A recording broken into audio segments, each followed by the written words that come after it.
All right, prejudice and discrimination.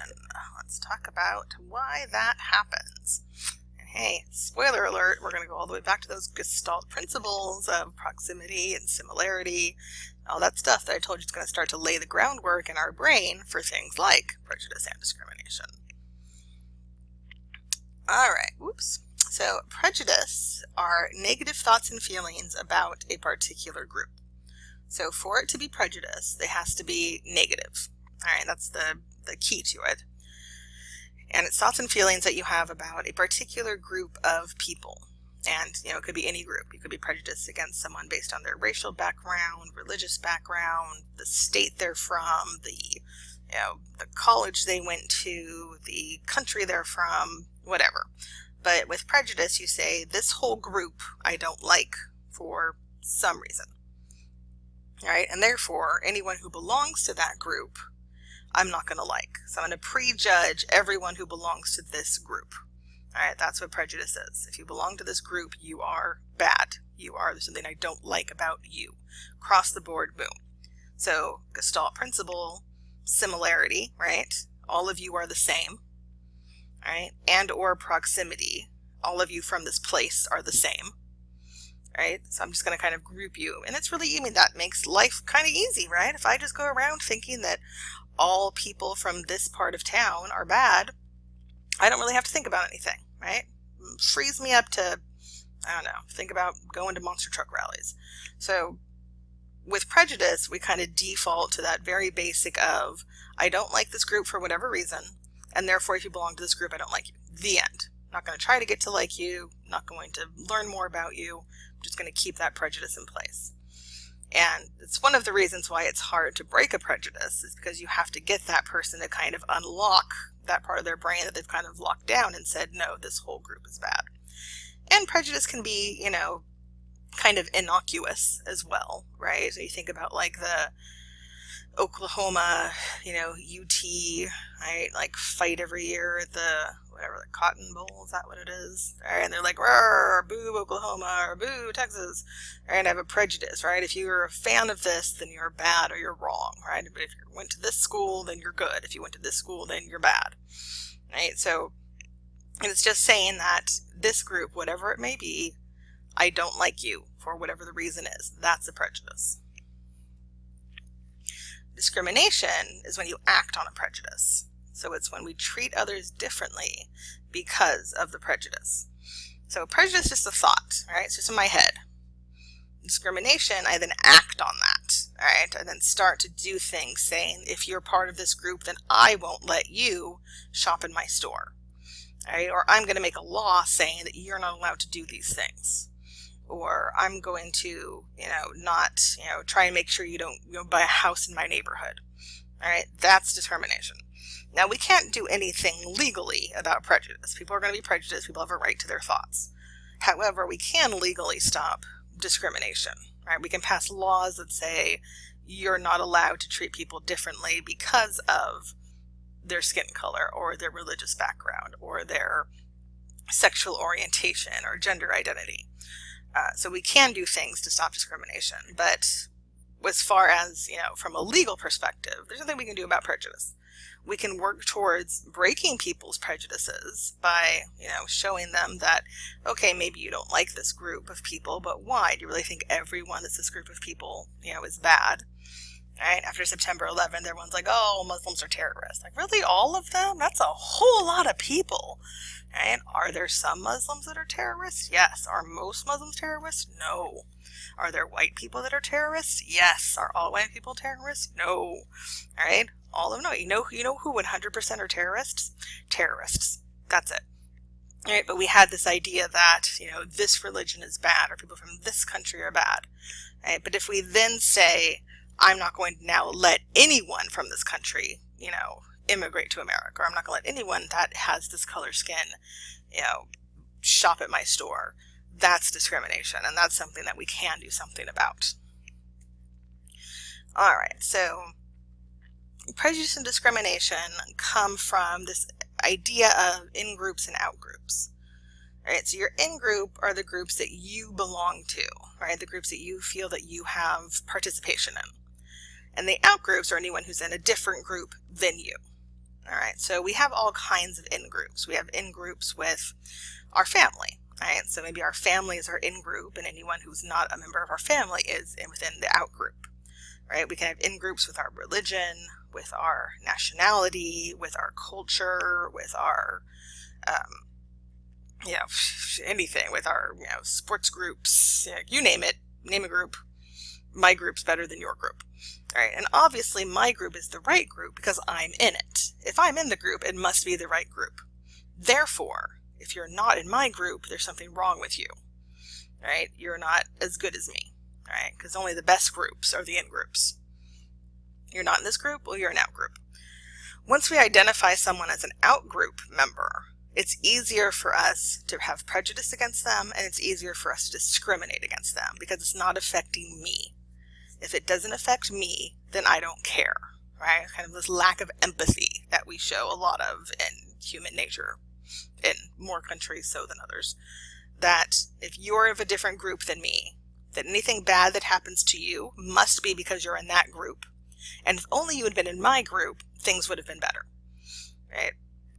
Oh, poor people, if you would just go to Harvard like I did, then you wouldn't have all these problems, right? That's a ridiculous thought to say, right? But then you hear rich people saying that all the time, right? Well, poor people just need to pull themselves up by their bootstraps. They're in a different group as me, therefore anything bad that happens to them is because of that group they belong to. If they would just be like me, their life would be so much better. All right, so we start to have that prejudice, and then we may start to discriminate against those groups.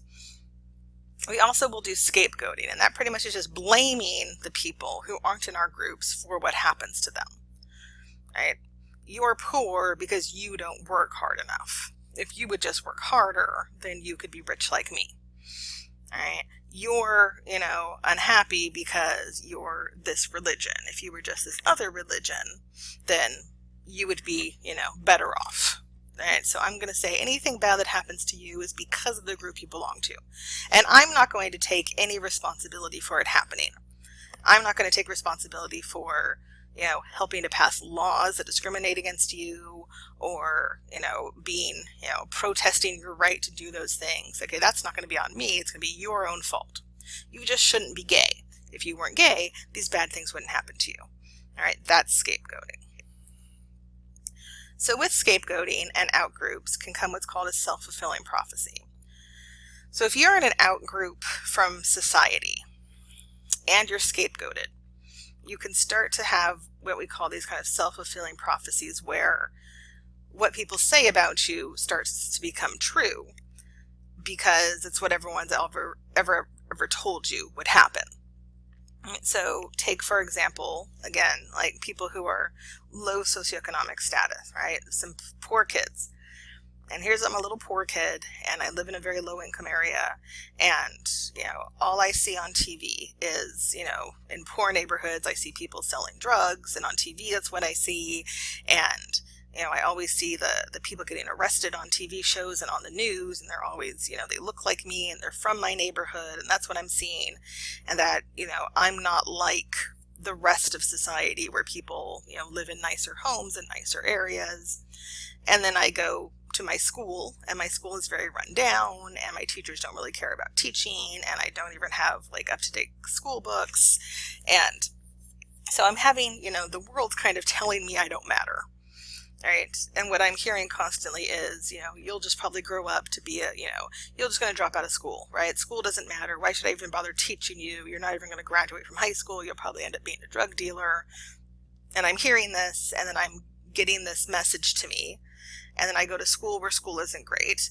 And, and then I fall behind in school. And then what happens is I probably will end up dropping out of school. And I've dropped out of school, and I'm 14 years old, but I need to make money. What am I going to do? I'm going to go sell drugs. All right, self-fulfilling prophecy. Now, is that always going to be what happens? No. But when I'm told my whole life, because I'm in an out group, I'm never going to be good enough. And when I'm scapegoated and told everything bad that's happening to me is my own fault, then you kind of just start to believe that about yourself, and then it becomes kind of self-fulfilling prophecy. I mean, this can also happen if you, don't think that you're good at math, and so then you just say, well, I'm never going to be good at math. What's the point of me even doing math? and then you take a math class, you're like, well, I'm just going to fail this math class. And so then you don't really study and you don't use the tools given to you. And then you say, oh, well, I got an F. See, that was a self-fulfilling prophecy. Right? But if someone kept telling you you're never going to be good at math, and your teacher was like, I'm never going to bother teaching you math, then that self-fulfilling prophecy is going to, be more likely to happen. All right, so let's talk a little bit about attraction, aggression, and altruism. All right, so attraction is looking at just the liking or having desire for a relationship with another person. So interpersonal attraction is just being pulled towards another person, either for friendship or romantic purposes, right? And we're pulled towards friends and making friends the same way we're pulled towards romantic partners. We go towards people that, are attractive to us in some way, right? And usually it's because they like the same things we like, they're of the same kind of background as us, and we prefer people that are more similar to us. So there's a couple things that are going to make it more likely for you to be attracted to another person, especially when we look at romantic attraction and who we end up with in the long run. So factors that play into who we are attracted to. Number one factor across the board, proximity. Right? We're attracted to people that we see. All right? Even with all the dating apps and everything else that's going on, you're more likely to find a boyfriend or girlfriend at school, at work, at church, at the gym, because a friend knows somebody, right? Because of their proximity to you. If I see you, I can be attracted to you. All right? I'm not going to see somebody in South Dakota because they're in South Dakota. Therefore, I can't be attracted to them. Therefore, I'm not going to form a relationship with them. Now, the internet, of course, has opened up proximity. But even with all of these dating apps, who do you still find on these dating apps today? You don't usually look for people that live in Rhode Island or Zimbabwe, right? You're looking for people in the DFW area or around here, right? Because proximity does matter, right? As long as we're in, and even with that, we still find that you still end up getting with and marrying someone within a 5-mile radius of where you are. Right? Because it's just kind of, they're there and you see them, right? But you're still going to be like, oh, I work with this person, and oh, I catch their eye, and oh, I kind of have a little butterfly feeling towards them, right? It's that proximity. If they weren't there, what, you wouldn't have seen them. Think about, back in your grandparents' days, people usually married their high school sweetheart, right? Was it because their high school sweetheart was their soulmate, right? Which, by the way, doesn't exist. All right, what are the odds of the billions of people in the world that your soulmate happened to go to the same high school as you? All right, like 0. But they were there. They were in the proximity. We liked each other good enough. All right? There's, what if it is a soulmate and then they die when they're 30, right? You have no one else to love the rest of your life. That doesn't make any sense, right? But we find people in our proximity that we're attracted to, and we say, oh, okay, we're a good enough match. The next thing is similarity. We find people that are like us. Opposite attract is complete BS, all right? It does not hold up to any form of research. We aren't attracted to people who are the opposite of us. We are attracted to people who are the same as us. Think about someone who liked the exact opposite of everything as you, right? Everything that you like, they absolutely hated. You would not like that person. You would not get along with that person. You would have no way of knowing even anything to talk about with that person. Right? We like people that like the same things as us, that are from the same thing. So we tend to end up with people who have the same educational attainment as we do, who are from the same socioeconomic area as we are, who are from the same kind of regional area as we are, who speak the same language as us, obviously, who are the same religion as we are, and also who are about the same attractiveness level as we are. Right? So this is why, most people, when you see them, people walking around, married couples and such, they're usually around the same attractiveness level. Right? If you have a 1 through 10 attractiveness level, right, you're going to marry someone within a couple of points from where you are. So if you're a 5, you're going to probably marry a 4, 5, or 6. Right? If you're an 8, you're probably not going to marry a 4. Right? You're going to marry a 7, 8, or 9. Right? 10s end up marrying 10s. Right? That's how, Angelina Jolie and Brad Pitt got together. They're beautiful. but now they're divorced, so me and Brad are going to get together one day. Haha, just kidding. I wish. So we tend to just, go with those people that are similar. Now, the only time we see this not happening is usually when money's involved, right? And it tends to only go in one direction. When there's a man who is not very attractive but has lots of money, you see him with a very attractive female, because women tend to be more attracted to financial stability than to looks. So now that does not mean, boys and girls out there, that as long as you have money, you can be super ugly and women will be like, yay, I love you. No. Women still care very much about physical attraction.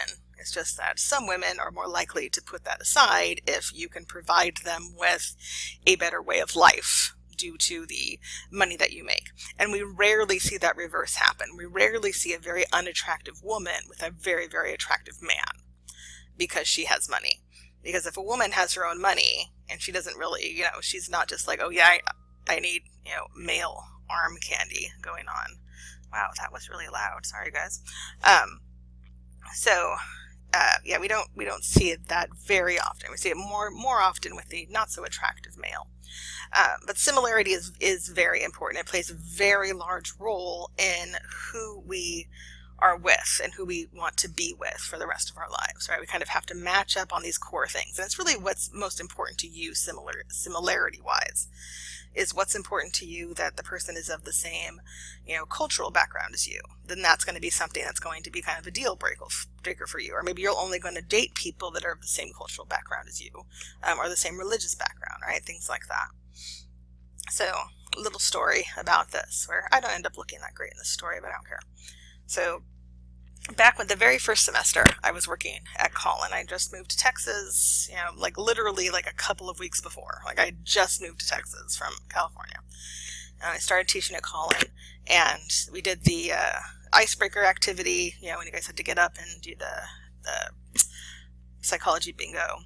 And I had these two really, unfortunate looking people in the class, is this boy and this girl, that were not, on the 1 to 10 attractiveness scale, they were like -2s. And they met each other that first day, and they just hit it off instantly, fell in love, right? So already we have our similarity of we're both very unattractive. All right, we're, yay, we found each other. And so they started dating, and it was, woo, yay, I'm dating, love, yeah. And so all semester long, they sat right in front of me in the front row, and they were always holding hands and kissing. It was kind of disgusting. I was like, oh. And we got to right about this point in the semester, so with only a couple weeks left. And end of class, the boy walks up to me, and he's like, Professor Meyer, I need to talk to you about something. And I was like, okay. He's like, I think I want to ask my girlfriend to marry me. And I was like, whoa, okay, well, that was fast. I'm like, aren't you both just newly 18 years old? He's like, yeah, I don't want to marry her right now. I just really want to propose to her and let her know that I'm going to love her forever. And that, we just, we're going to be together forever. I just want her to know that, and we can get married, after we're done with school. And I was like, okay. And I was like, why do I need to know this information? And he said, well, I have a really big problem. And I was like, uh-huh. And he's like, first of all, we really, oh my God, really want you to, I'm sorry, guys, we really want you to come to the wedding, right, when we get married. And I'm like, oh my God, I am so there, because I couldn't wait to see what kind of, crazy shit show that would be. And they said, but my problem is that, I just don't know what's going to happen, because I am Baptist and she's Catholic. And I said, okay. And I just stared blankly at him. And he said, no, I'm Baptist and she's Catholic. And I said, uh-huh. I'm not understanding what else it is. There's something else that comes after this. And he's like, no. I'm Baptist and she's Catholic. And I'm like, okay, you've said that 3 times. I don't understand what's happening right now.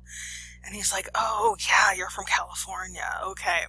So I'm Baptist. I was like, okay, I got that. He's like, and I've always been taught that if you're Catholic, you won't go to heaven, and that Catholics go to hell. And so I'm really worried because she's Catholic and, I'm Baptist. I was like, okay, we've established that already. He's like, so I'm going to go talk to my pastor and figure out like what we can do about this. And I was like, yeah, okay, sure, cool, okay, bye. And so he leaves. So that was a Friday. So Monday rolls around, we're back in class, and he's sitting on one side of the classroom, and she's sitting all the way on the other side of the classroom, and she's like ugly crying, which is not helping the situation with her face. And, you know, and he's looking all glum, and it's just awful. At the end of class, she runs out, and he walks up to me with his sad, ugly face. And he says, ugh. And I was like, what happened? What's going on? He's like, we broke up. And I was like, what? So I'm like, you're the only person who'll only love each other. I was like, what happened? He's like, well, I went and talked to my pastor, and I told him the situation, and he said I can't marry her unless she becomes Baptist, because I can't marry someone who isn't going to spend eternity with me. And I said, dude. And he's like, yeah. And I was like, so I told her she had to become Baptist, and then she was like, no way, I'm not going to become Baptist. Why don't you become Catholic? And then I said, well, I don't want to, go to hell. And then that started a whole thing, and I was like, but, what if you just both become Methodist or something? Like, meet in the middle? I don't know. And so, no, they broke up forever. So that little piece, right, that piece of religion was enough to break apart that entire relationship, right? That similarity piece was very important for those two people. That because it wasn't similar, boom, no relationship there. This is why it's important to always talk to your potential mates about things that are very important to you. Like, do you want to have children? How important is religion to you? How important is living where we're currently living? Like things like this, so that you know how much similarity you have on these before you jump into a big relationship with someone else. And that is Professor Meyer's words of love advice.